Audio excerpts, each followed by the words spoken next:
Hello again, Raw Onion listeners. Welcome. And before we really dive in, I want you to pause for just a second and check something out in your body. Do me a favor, indulge me right now in this exact moment.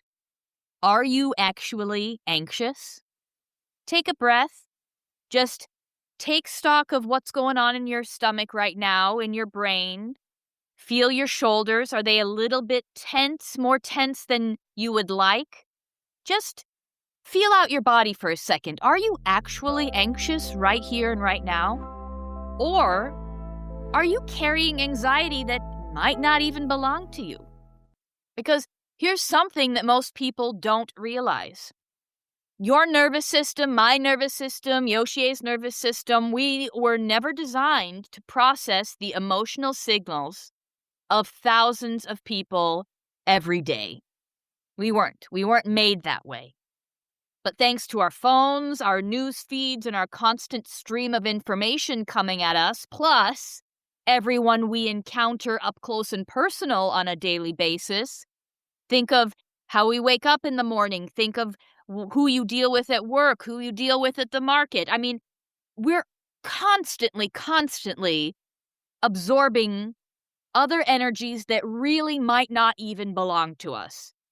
And that's exactly what's happening, right? And so the result, millions of people walking around feeling overwhelmed, tense, and on edge without realizing they might not be absorbing stress that's theirs. They might be absorbing stress that does not belong to them. So today on The Raw Onion, we are talking about something incredibly important for modern life, and that applies to every single one of us. Emotional contagion. What does that mean? That means how stress spreads through families, through communities, through the media, and social networks, and how discernment begins when you can finally tell what emotions really truly belong to you, and what emotions belong to the world around you. And on that note, we welcome you to The Raw Onion, the podcast that peels back the layers of life, neuroscience, crossroads, the madness of life, how our brains respond to behavior, to emotions, all of the above. And on behalf of my incredible co-pilot, Yoshie Barnett, behind the scenes, who is always working her magic, and her incredible crossroads coaching that is always aligned to what we are talking about here on our episodes, and myself, Stephanie Ohanessian, owner and founder of Triage, the coaching and consulting company that really works on inherited generational stress. We welcome you today to The Raw Onion. And we are in episode 2 of our series for March, Discernment in the Age of Chaos. We are living right in the middle of it, guys. We are in the meat and potatoes of constant chaos. And today's episode is emotional contagion and collective anxiety. Our nervous system is social. We don't operate in a vacuum. We are designed as our beautiful human bodies as social animals. And one of the most important things neuroscience has shown us is that our nervous system is not a closed system. It operates within the web of humanity. That is how we are made. And your brain is constantly scanning for other human signals for safety or danger. Now, if you think maybe we're getting repetitive with how we are designed for safety or danger, I'm going to challenge that for you, because we're not doing this repetition for any other way but to get it in your brains that it's the truth, all right? We are first and foremost designed for safety. And guess what? Those signals for safety, or those signals that little red flags, beep, beep, right? We might be in danger. All of that happens on a subconscious level. We don't realize that we're even operating on that level, but that's how we operate. And guess what? Those signals operate faster than conscious thought. Conscious thought is something that comes after those automatic pilot patterns. So you can walk into a room and instantly feel the mood. Have you ever done that? You walk into the room and you feel, ooh, this is nice. I like the vibe. Or immediately walk into the room and boy, you feel that stress. Whatever's going on in there, it's a room full of really, really uncomfortable people. You can feel it. Maybe you can't pinpoint the exact here, why, or how, but you know something's off, right? You feel it. You can sit next to someone anxious and suddenly feel restless yourself. Or you can watch a tense conversation. Maybe you're not even involved in the conversation, but you feel your own body tighten. That is not imagination. That's biology. Scientists talk about 3 mechanisms that make this possible. 1, mirror neurons. Mirror neurons. 2, limbic resonance. And 3, social system nervous regulation. I'll call it social nervous system for clarity. That's what we're going to be talking about today, to really get behind the curtain of how we're operating as a collective, because that is how biology operates, right? So first, let's dive into mirror neurons. Instead of looking at yourself and your own reflection in the mirror, your mirror neurons are the brain's emotional copy system. They're one of the ways our brains understand other people. So let's take for an example when we observe someone experiencing an emotion, the same neural circuits activate in our own brain.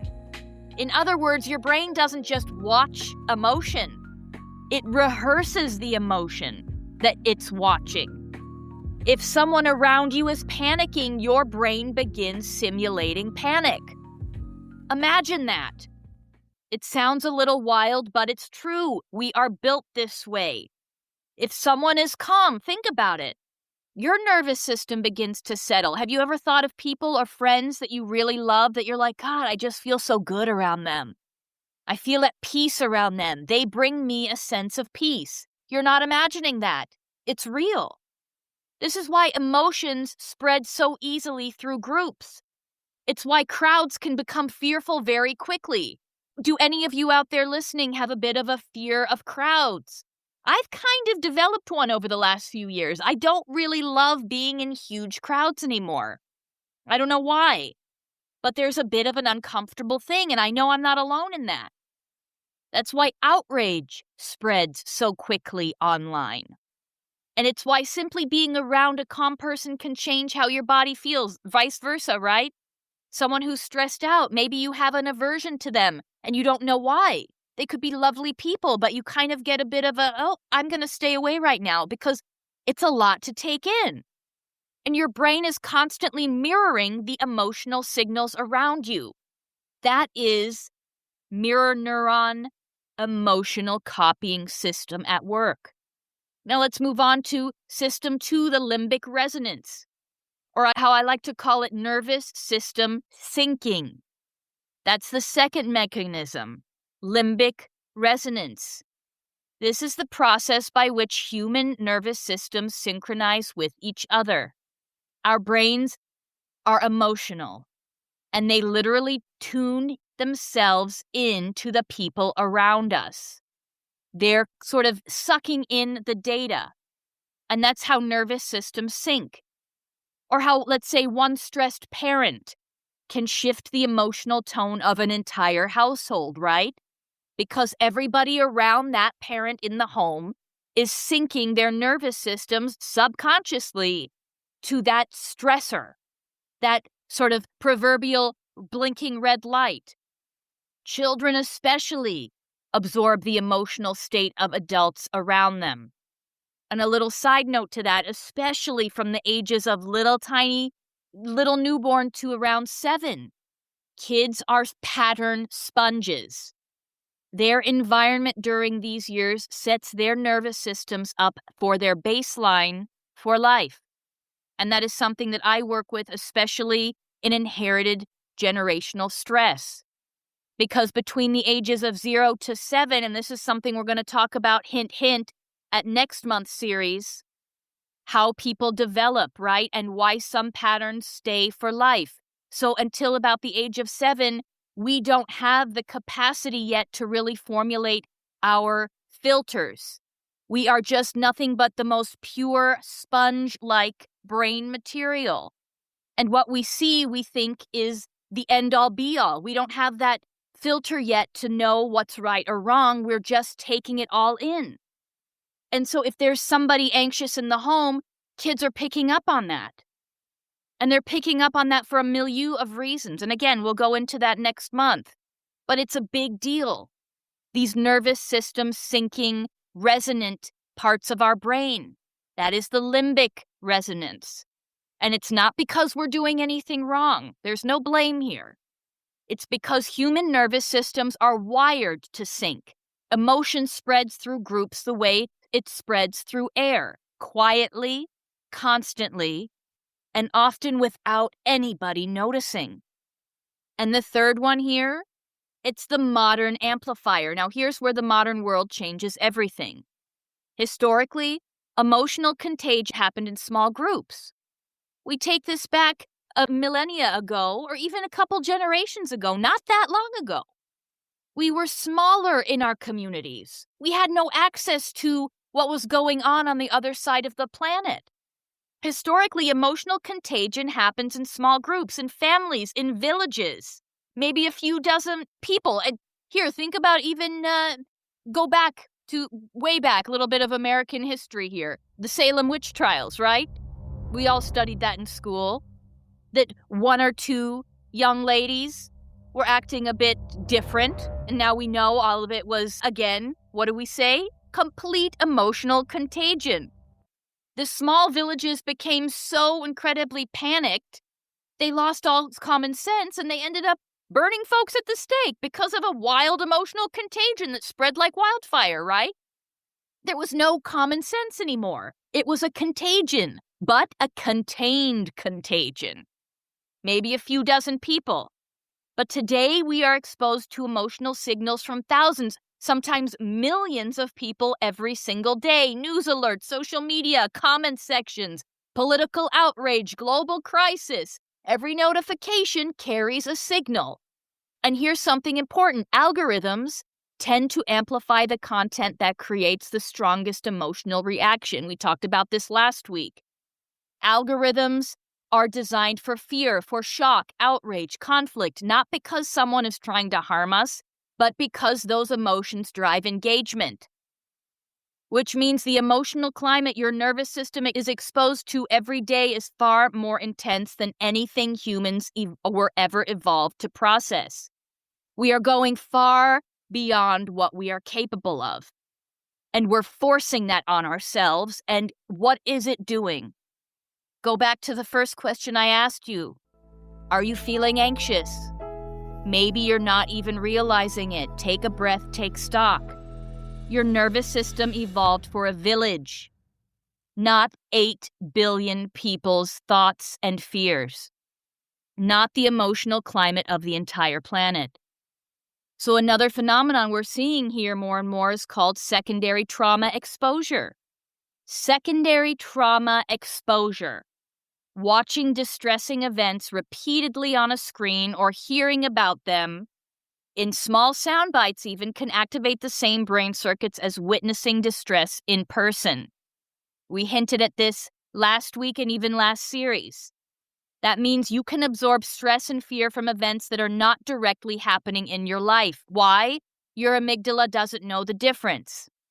It doesn't know the difference, and this is where discernment becomes incredibly important, because when people feel overwhelmed by the world, they often assume something in their personal life is wrong.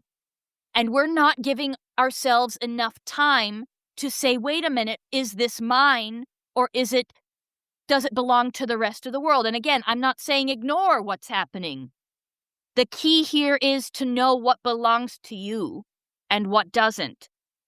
So this is sometimes the question you have to ask yourself. Is my life actually unsafe right now? Am I literally right now, as I sit here, am I unsafe? And for a lot of people in the world, the answer, unfortunately and tragically, would be yes, right? But if you are one of the privileged people who can sit here and listen to us today and who can engage with this podcast and can actually say, no, right now, here and now, I am safe, well, Welcome. Enjoy that moment. Check your anxiety. Discern. Take that moment. Or is your information diet overwhelming your nervous system? Those are two very different questions. Are you actually unsafe right now, or is your information diet overwhelming your nervous system? Emotional contagion also shows up strongly inside families. Parents often try very hard to protect their children from stress by controlling what they say. But children are not primarily listening to words, and we know this. Children are brilliant, but they are absorbing emotional signals. That is what their job is as children. They are reading tone, facial expressions, body language, the speed of someone's breathing, the tension in a room. Children are the ultimate pickers up of vibes. That is the beauty of children. Children regulate their nervous systems through the nervous systems of the adults around them. Go back. Question 1. Are you anxious right now? It counts for you and for your household, which means when stress is chronic in a household, it can quietly shape how the next generation's nervous system learns to operate. Over time, those patterns can become deeply embedded responses to stress. This is part of how emotional patterns can be transmitted across generations. This is the epigenetics of subconscious behavior. And trust me, I will go into this. This is my area, and I've experienced it myself. That's why I've spent the last 12 years studying it. It's real, and it really is a big deal. Kids do not pick up through your best laid intention because that's logical in your mind. They pick up through learning your nervous system. So how do you know what's yours? That's the real question, right? How do you know when anxiety actually belongs to you? Discernment begins with emotional differentiation. It's a long word. I'll say it again, though. Discernment in the age of chaos. Oh, what a time to be alive, and here we are. And we're getting ready, fortitude into our nervous system on how we can really maximize our agency in this world and in our homes and in our inner worlds. Discernment begins with emotional differentiation, the ability to recognize what you and you alone are feeling, and where that feeling came from. This is the game changer. And this is really what builds that agency for you to be of service in your home, in your community, at your work, in your relationships, because we know that contagion spreads. And what do we need most of right now? A solid, positive spread of good contagion, right? So here are some 3 simple questions to ask yourself. First, what was my emotional state before I opened my phone today? Or, even simpler, when I woke up this morning, what was my emotional state? Second, did something happen in my direct life that justifies the intensity of what I'm feeling? So if you can discern throughout the day, and if you feel yourself heightened with any particular emotion, think about that. What happened directly in my life to justify the intensity of what I'm feeling? Because, and I tell you this, it might not be yours. Did this emotion appear after consuming information? Outside of myself? And if so, name that place of consumption. Did you feel weird after looking on your phone? Did you feel weird after reading the news? Did you feel a little off when you talk to someone who is emotionally dysregulated? Name the place of consumption. Work, your partner, your media, a friend group, whatever the case may be. Name that place. If it's outside of yourself, then mentally put it outside of yourself. If your nervous system shifts after exposure to media, to a conversation, to collective stress, it does not mean you're weak. It means your nervous system is doing exactly what it was evolved to do. It's responding to signals. Your job is to discern which signals are really yours and watch how that anxiety drops. So here are 3 practices as we wrap up this episode for today. 3 practices for nervous system discernment. This is going to be made to help you restore some clarity, okay? The first is, again, emotional differentiation. Sometimes simply saying to yourself, this feeling is present, but it might not belong to me. That's it. Here it is. I feel it. It might not belong to me. That alone can create enough psychological space for your nervous system to settle down. The second practice is co-regulation. Your nervous system calms faster through connection with other regulated humans than through information alone. Conversation, eye contact, being outside with someone, walking together. And what do we know? What do we know? We're not doing that anymore like we did 10 years ago. There has never been an age of an epidemic so high in loneliness as we are in right now because people aren't getting together anymore. People are confusing connection on their phone with connection in person. Look somebody in the eye today.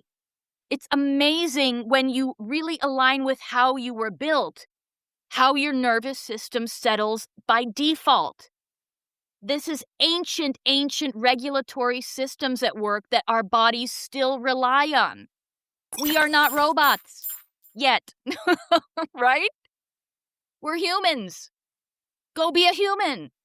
And the third is something I call nervous system hygiene. Just like physical hygiene protects the body, information boundaries protect the nervous system, not by ignoring the world. Again, we're not talking about apathetic. But it's just asking one simple question. Is this information actionable? Am I listening to something that I can actually do something about? Or am I just collecting a bunch of really, really hard stuff that will never end the stress cycle because I can't actually take action on it? So if it is not actionable, your nervous system may not need to carry it. Again, I'm not saying turn your head to the world. I'm not saying ostrich yourself out and put your head in the dirt. No. Learn to know what belongs to you and what doesn't. Discernment in the age of chaos isn't about pretending the world is calm.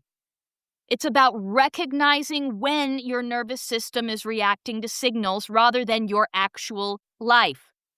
Signals do not mean in your actual life. Not every emotion you feel belongs to you. Sometimes it belongs to the room you walked into, the conversation you heard, the feed you scrolled. Let it live there. Or maybe even the emotional climate of the world around you. It's a lot. Discern what belongs to you. And sometimes the most powerful thing you can do for your nervous system is simply notice that and take responsibility for your own emotions. Because clarity begins when you can tell what's yours and what is not. And remember, if you have never allowed yourself to build your inner world, you will not survive the change of the outer world. And I hope you believe and love yourself enough to let your system expand beyond what feels familiar. On that note, sending all the positive vibes, getting all the vibes into that room of goodness and well-being and discernment above all else. Join Yoshie and I next week as we continue this series for episode 3 of Discernment in the Age of Chaos. Next week's topic, psychological sovereignty. Yes, we will learn something new next week, for sure. And on that note, like, engage with us, subscribe, follow the Raw Onion, Substack, Spotify, and Apple. We welcome you, and we thank you above all else, and we wish you a beautiful, beautiful week. On behalf of Yoshie and myself, Stephanie, over and out. Thank you so much for listening to The Raw Onion. Be well.